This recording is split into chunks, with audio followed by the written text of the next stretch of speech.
আসসালামু আলাইকুম রহমতুল্লাহ। প্রিয় ভিউয়ার্স, আমাদের একজন কাস্টমার আসছে। উনি নিজে চুলাটা কীভাবে জ্বালাই, কীভাবে এ টু জেড কীভাবে এটা অন করতে হয় সেটা আজকে দেখাবো ইনশাল্লাহ। প্রথমে আমরা যেটা করব, আমরা আগেই লাকড়ি দিয়েছি, দেখেন আমরা কয়েক টুকরা লাকড়ি দিয়ে রাখছি।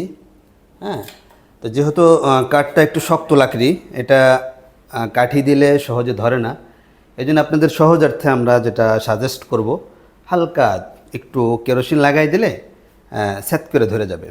তা আমরা একটু কেরোসিন দিচ্ছি।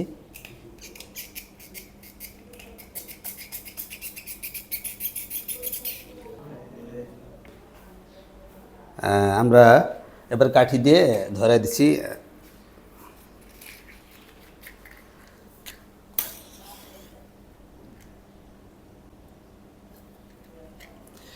এরপরে আমরা এই যে অ্যাডাপ্টার চার্জারটা আছে, আমরা এই যে মাল্টিপ্লাগ বলেন অথবা কারেন্টে আমরা যে জয়েন করে দিলাম।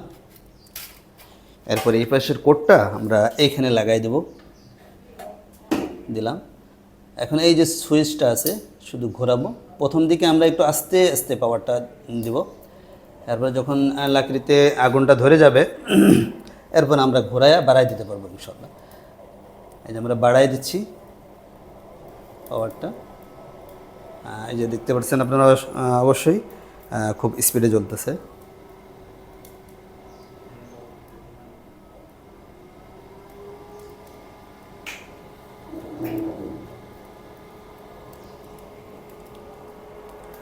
একটু সময় নেবে, আস্তে আস্তে কাঠে যখন আগুনটা ধরে যাবে নেভার আর সুযোগ নাই। তো যেই লাকড়িটা আমরা দেবো ওটা শেষ হওয়ার আগে আগে আবার 2-4 টুকরা করে লাকড়ি দিলে সুন্দর জ্বলতে থাকবে ইনশাল্লাহ। আবার যখন আমরা কমাইতে চাবো ঘোরায় দিলে কমে যাবে। এই তো স্পিড কমে গেছে।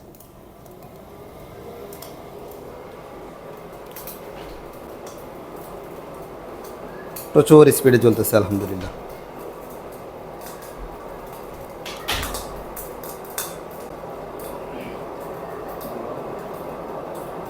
আপনারা দেখতে পাচ্ছেন একদম ক্লিন আগুন, কোনো ধোঁয়া নাই। ভাই ধোঁয়া আছে? ধোঁয়া নাই।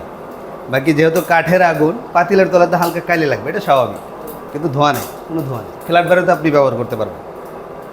আমাদের একজন কাস্টমার উনি নিজে জ্বালায় দেখে নিতে চাচ্ছে, এই জন্য আমরা জ্বালায় দিলাম এ টু জেড। এভাবে আমরা আপনারা ইউজ করতে পারবেন।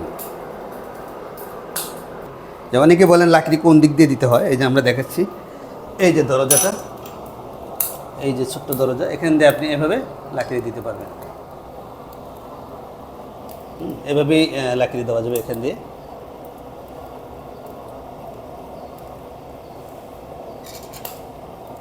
আবার বন্ধ করে দেবেন দরজা।